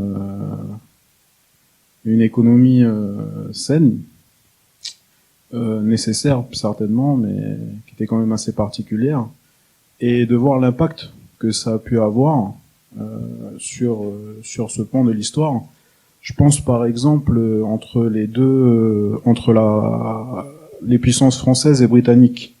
Avant les mesures douanières et de protectorat en 1880, juste avant ils régulent. Il y a une mesure de régulation migratoire qui est mise en place en Nouvelle-Calédonie, notamment suite à un contentieux avec Rossley, qui avait vidé presque toute une tribu à Lifou, et où il y avait eu de nombreux Mélanésiens qui étaient décédés au cours des transferts, etc. Et ça avait tendu un petit peu les tensions entre la France et l'Empire britannique. Et c'est suite à ça où ils mettent en place différentes mesures justement pour essayer d'asseoir un petit peu des mesures protectionnistes pour garantir et conserver la main-d'œuvre calédonienne en Calédonie et essayer de récupérer un maximum des Nouvelles Hébrides.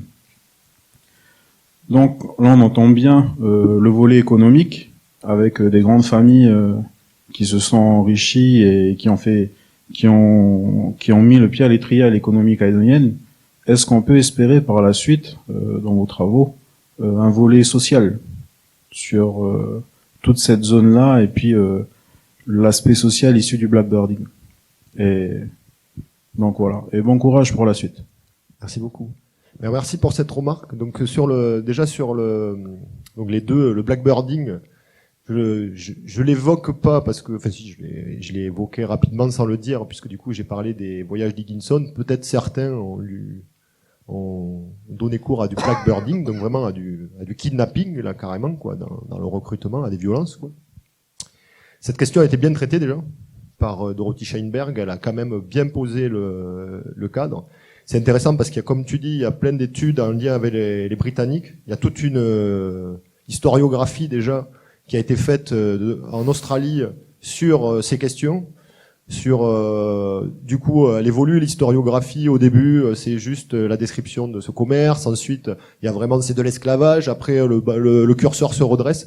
En fait aujourd'hui on arrive quand même à avoir un panel assez grand. Et effectivement c'est intéressant, ce que j'aime bien dans ce que tu viens ce dont tu viens de nous parler, c'est cette micro-histoire là dont tu parles, Alifou. Moi, c'est ce que j'encourage. En fait, moi, comme j'expliquais tout à l'heure à Monsieur Anglevier, j'ai plutôt une posture déjà grand angle et économique. Mais bien sûr, je m'intéresse aux histoires sociales. Mais ce qui est intéressant avec l'histoire sociale, moi, je suis pas calédonien. Enfin, je suis peut-être adopté d'une certaine manière, mais je suis girondin. Je pense que ce volet social, il nécessite du coup une collecte de témoignages qui est très importante, en français ou en langue ou peu importe, pour justement écrire ces histoires locales là qui sont importantes et le faire assez rapidement, puisque du coup là on commence de parler de choses qui datent et qui s'effacent de la mémoire. Et je pense que c'est un encouragement que je fais moi à tous les Calédoniens aujourd'hui, ceux qui ont envie de s'intéresser à l'histoire, c'est ça, je leur dis à chaque fois, mais c'est le moment, il faut l'écrire, cette histoire. On a la chance ici d'avoir un fonds d'archives qui est exceptionnel à Nouville et ailleurs, il y a d'autres sources d'archives. Si on couple ça avec la mémoire orale, les anthropologues savent très bien faire ça. Eh ben il y a de très belles histoires à écrire et moi je veux bien participer à ça quoi. Mais du coup pour te dire moi l'histoire sociale je m'y intéresse mais alors, c'est plutôt ma directrice de thèse qui s'en occupe. Elle en a marre de mes bateaux en fait. Mais bon ça c'est une histoire entre nous quoi. Mais j'ai gardé moi j'ai cette affinité mais aussi c'est une forme je me sens pas encore peut-être légitime pour aller dans cette histoire sociale où j'ai pas les moyens pour collecter les bonnes paroles, on va dire, quelque part, sur les personnes ressources.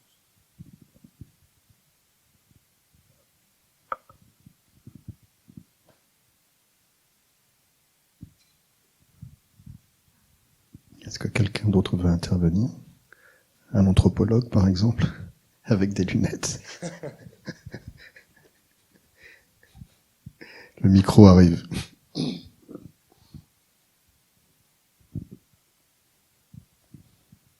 Oui, merci pour l'exposé, c'était vraiment extrêmement intéressant. Et puis on m'entend bien là, cette vision grand angle, comme tu dis, je la trouve aussi intéressante, même s'il faut faire attention de pas regarder le passé avec les lunettes du présent, c'est-à-dire qu'on voit bien qu'il y a des éléments de cette économie de comptoir qui sont toujours là, mais ce qui est intéressant, c'est la généalogie et la façon dont elle s'est mise en place. Donc ça, c'est vraiment très éclairant et je pense que ça n'avait pas été fait en plus. Donc merci pour ça. J'avais juste une petite question qui m'a intrigué là. À un moment donné, tu parles du fait que les négociants se sont vus en quelque sorte déléguer une capacité à lever un impôt ou une taxe. Alors le fait que des privés se voient déléguer un travail de collecte fiscale, ça existe par le passé. Mais là, on a l'impression que c'est autre chose, c'est-à-dire ils ont le droit de prélever une taxe pour eux, en quelque sorte. Et dans la mesure où l'État colonial, à l'époque en particulier, était extrêmement faible en termes de moyens, dans la mesure où déjà il subventionnait très fortement cette économie de comptoir et ces négociants privés, je trouvais quand même frappant l'idée qu'ils délèguent encore plus au point d'en perdre des ressources, c'est-à-dire de laisser des négociants prélever cette taxe. Donc je sais pas si tu as des éléments sur comment ça s'est mis en place, par quelle pression. Est-ce que c'est une décision de l'administration coloniale locale ou est-ce que ça a à voir avec une politique plus générale de l'État colonial français ou enfin voilà, j'ai été intrigué par ce moment-là. Alors ça c'est tout ce passage, je l'ai assez documenté. Ça sera dans ma thèse. Je sais plus où c'est. C'était là, c'est la partie sur l'actionnariat. Enfin bon, peu importe. Si vous remettez la diapo, voilà, c'est celle-là. Donc du coup, en fait, il y a tout un dossier aux archives qui explique. En fait, à la base, c'est une demande des relèvements du prix du fret par la société du Tour de Côte au moment de sa fondation. Elle dit, on n'arrive plus à joindre les deux bouts en quelque sorte. S'il vous plaît, faites-nous la faveur de relever, de nous permettre de relever les frais, voilà, les tarifs à la fois du fret et des passages. Puis là, il y a tout des échanges de lettres qui s'engagent entre l'administration et la société. Et en fait, cette taxe, elle apparaît au fur et à mesure des discussions, et c'est une demande qui vient C'est une demande qui vient de la société du Tour-de-Côte, du conseil d'administration de la société du Tour-de-Côte, et qui est acceptée du coup au final par l'administration. Mais c'est intéressant, c'est pour ça que j'ai pas mal d'infos sur. C'est dans ces dossiers aussi que j'ai récupéré l'actionnariat. Il y a tout on voit bien.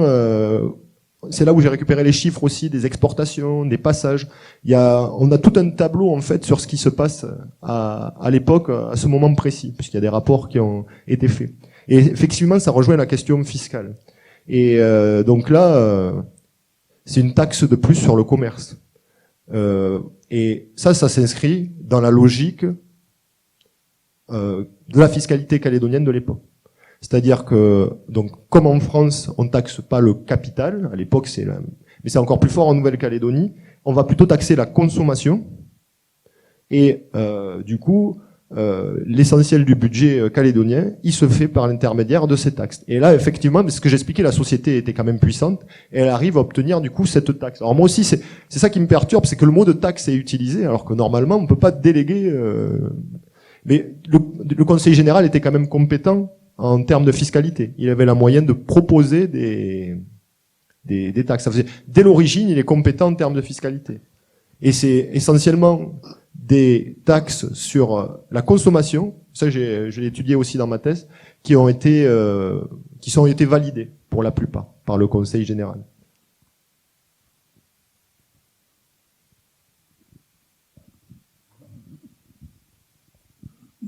Bonsoir, je suis pas l'anthropologue recherché par monsieur. Simplement, dans votre tableau, juste celui qui vient, que vous avez effacé là, vous avez donc le régime de l'indigénat qui prend une part importante sur votre... voilà. Or, vous intervenez très peu sur ce régime de l'indigénat, alors que ce régime de l'indigénat, il va aussi favoriser quelque part les coûts avec le travail obligatoire. Alors vous parlez aussi de fiscalité, c'est peut-être pas la même chose, mais là aussi vous avez un impôt de capitation qui est mis en place par rapport aux gens qui ne vont pas assumer leur travail obligatoire. Et puis ça rejoint un petit peu ce qui a été dit par la personne au-dessus. Et quand les personnes de l'IFU vous évoquez la revendication et la façon dont il se soulève, c'est aussi tout ceci est aussi lié quelque part. Alors ça c'est ma première intervention. Et puis la deuxième, c'est vous parlez de période coloniale, et puis sur le tableau à la suite là-bas vous dites décolonisation. Donc il sera intéressant de voir la suite de votre programme et donc la deuxième partie de votre intervention. Pour l'instant, moi, au niveau de décolonisation, j'ai envie de dire, certes, il y a eu des choses très importantes qui ont été réalisées, mais je mettrai un point d'interrogation en décolonisation. Du coup, sur le régime de l'indigénat, c'est encore ma directrice de thèse qui s'en occupe. Non, je rigole. Du coup, sur le régime de l'indigénat, je l'aborde peu dans ma thèse, comme je l'ai dit, puisque du coup, c'est un sujet qui a été bien traité récemment en plus et très documenté. Et effectivement, le seul moment où je l'aborde un peu, c'est pour ces questions d'orientation économique. Pour moi, là, comme vous dites, à un moment, voilà, il y a eu l'impôt de capitation aussi. Il fallait trouver des ressources pour payer l'impôt de capitation. Et puis, d'une certaine manière, les Kanaks, ils avaient besoin aussi de consommer certains produits qui s'étaient diffusés.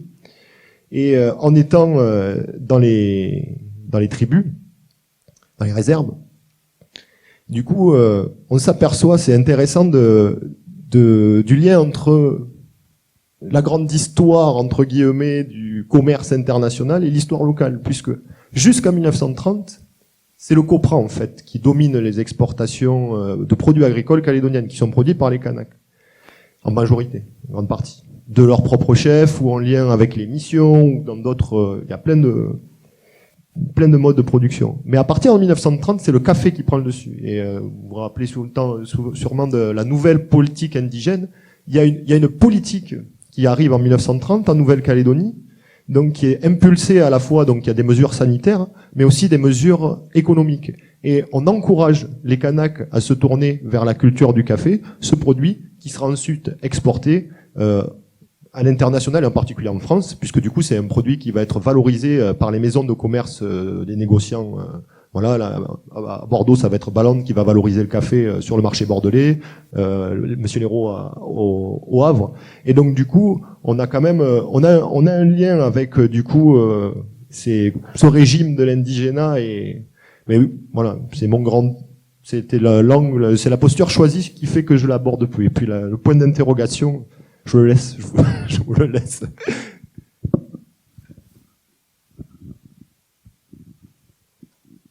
Oui, bonsoir. C'est là.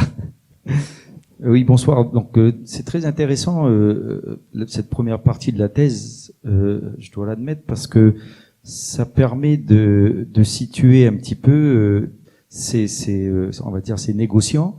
Non seulement ils avaient les compagnies maritimes, mais ils avaient également les magasins ici. Enfin, à l'époque, on appelait ça des magasins, je suppose. Donc, ils bouclaient la boucle, quoi, en fin de compte. Hein, pour pouvoir, ils faisaient venir eux-mêmes, en plus subventionnés, comme vous dites. Et ça, c'est très important parce que ça prouve que sans ça, ils s'en sortaient pas. Mais en plus, ils avaient des magasins ici, en l'occurrence Ballande, de Béchade. Ça, c'est des vieilles familles calédoniennes qui avaient ici des magasins. Donc ça prouve bien, et ça continue encore, hein, on va pas rentrer dans le détail pour ce qui continue, ça vous nous le ferez le plaisir de nous l'évoquer la prochaine fois. Mais ça prouve bien une chose, c'est que tout ça c'était bien un monopole, c'était bien gardé, c'était une chasse bien gardée entre eux. Bien sûr, celui qui pouvait prendre sur l'autre, et je suppose qu'il pouvait le faire également, mais ça montre bien pour ceux qui connaissent pas la Calédonie, l'histoire, c'est que il bouclait la boucle, quoi, en fin de compte. Du début jusqu'à la fin, il fallait qu'ils aient ce contrôle sur tout le monde. Mais une partie était payée, bien sûr, par l'État pour l'administration, mais il y avait des gens qui vivaient en Nouvelle-Calédonie à cette époque-là, bien sûr, comme maintenant. Et puis, donc, tous ces gens qui faisaient du commerce et tous ces gens qui achetaient là-bas, bien sûr, c'était un monopole qui grossissait de plus en plus. Moi qui ai qu'une soixantaine d'années, mais je me rappelle qu'à l'époque, c'était énormément des produits australiens qu'on avait sur les étagères, puisque ça montre bien que principalement c'était de l'Australie que ça venait. Et plus tard, bien sûr, par l'immigration dans les années 70 qui était beaucoup plus européenne, on a monopolisé bien sûr plus des denrées venant d'Europe plutôt que d'Australie, puisque c'était beaucoup plus intéressant, puisque elles étaient beaucoup plus connues par les Européens que les denrées venues d'Australie. Enfin voilà, pour moi c'est très intéressant, mais c'est vrai que c'est avec beaucoup d'enthousiasme que j'attends la suite. Pour l'histoire des commerces, effectivement, il y avait si on prend l'annuaire de la Nouvelle-Calédonie qui donne les professions des Calédoniens qui sont répertoriés dedans pour entre 1895 et 1915, je crois, le dernier qu'on a.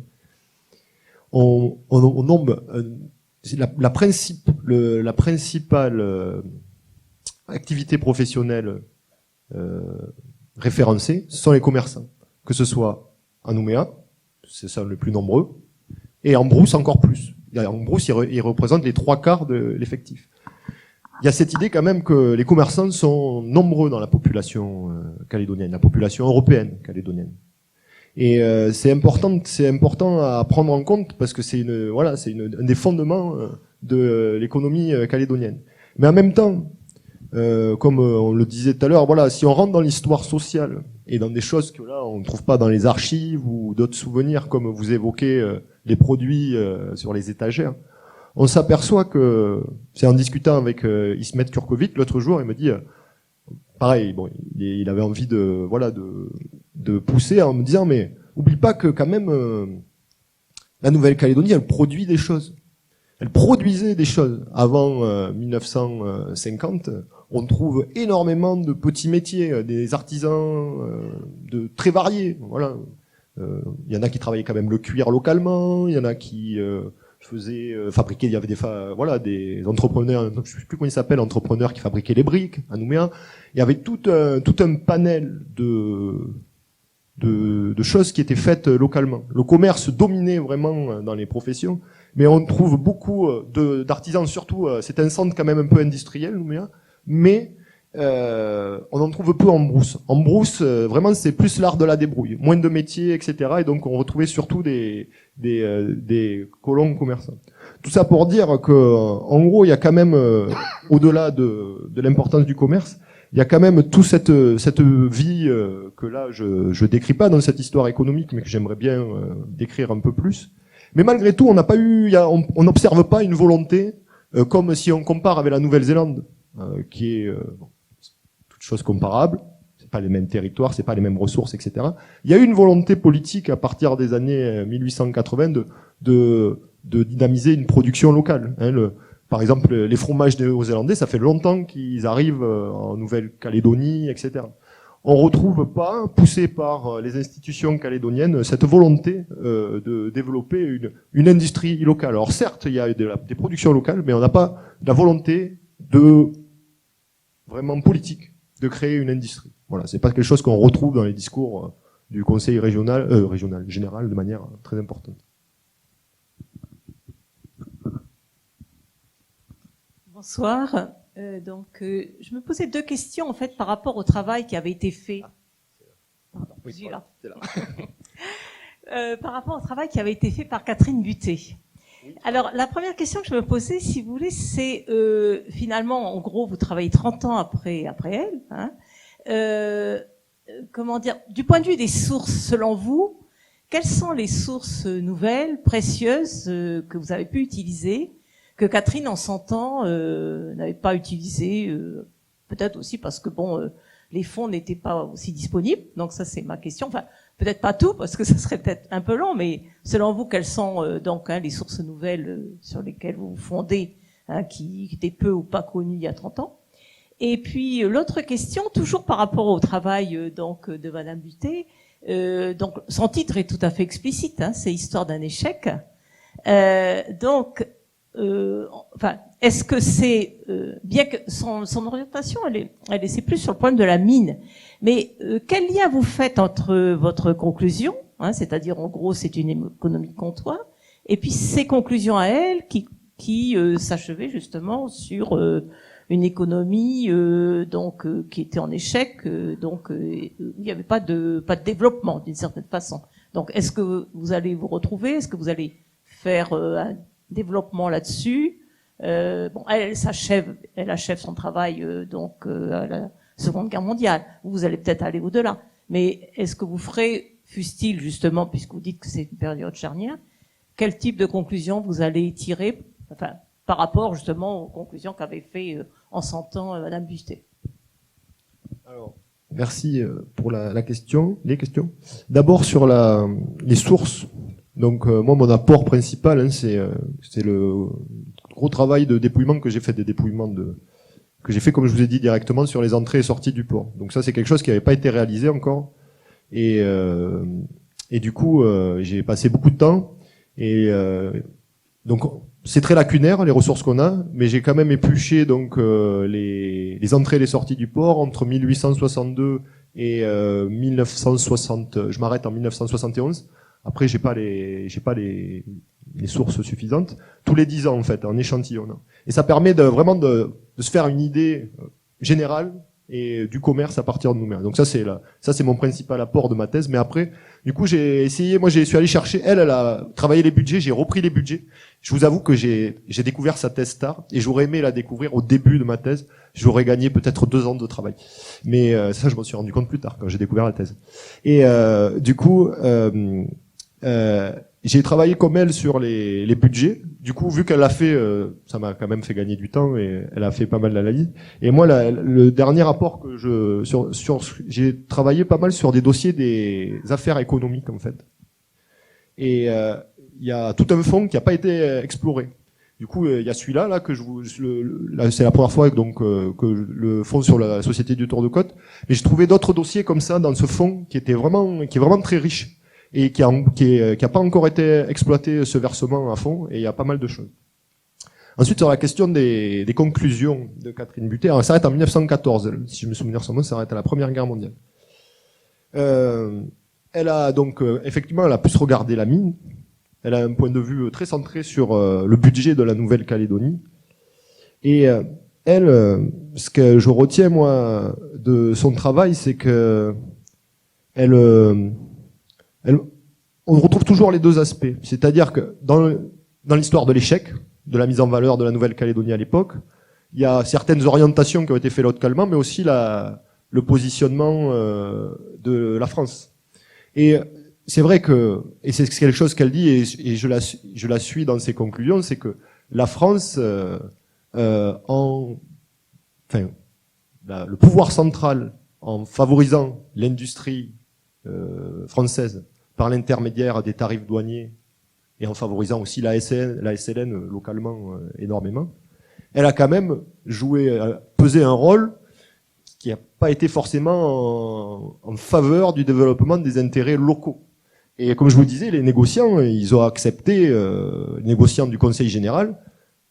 C'est intéressant de lire la question douanière en 1892, mais il y en a une nouvelle en 1908. Toutes les questions douanières, et les négociants locaux, ils les traitent très sérieusement, mais ça les embête, quoi. Parce que du coup, c'est des freins à la liberté économique locale et qui ont des conséquences aussi sur le pouvoir d'achat. Donc, ce que je retiendrai du travail de Catherine Butet, moi, c'est ça, cette double influence et surtout quand même l'importance des mesures et des orientations données par l'État français pour ses propres colonies.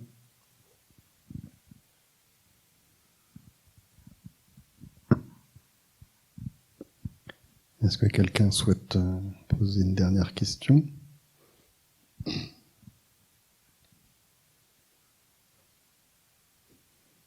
Tu vois, si tu avais fréquenté la médiathèque plus tôt, tu aurais découvert la thèse de Catherine Butet. Je sais pas comment je suis passé à côté. Je sais pas non plus, je me l'explique pas. Je crois qu'il y a eu pas mal d'interventions qui peut-être serviront à te guider ou pas, en tout cas dans la suite. Elles vont me servir pour ma soutenance de thèse, parce qu'ils ont commencé à me faire ma soutenance. Là, c'est exactement, c'est vrai que tu pourrais bousculer, c'est comme si tu avais un sparring partner avant le grand jour, qui je crois doit être aux alentours de décembre, si j'ai bien compris. Donc peut-être que ici ou ailleurs, on aura l'occasion de réentendre ce petit accent chantant pour la partie de décolonisation. Avec ou sans point d'interrogation, hein, comme disait Gérald Cortot, ça reste à choisir de ton côté. Donc merci d'avoir eu ce courage, parce qu'il en faut quand même pour affronter cette salle. Et pour finir, je voudrais simplement signaler au public qui est resté avec nous que ce samedi, il y aura une journée très particulière au Centre culturel Chibaou. Il y a une journée porte ouverte, donc c'est une journée qu'on n'a pas eue depuis longtemps, qui permettra de découvrir les différents départements du centre, ce que vous ne voyez pas forcément habituellement, c'est-à-dire les fonds patrimoniaux, alors de la médiathèque bien entendu, mais pas que, puisque vous pourrez découvrir le FACO, le Fonds d'art contemporain kanak et océanien, par le biais de visites.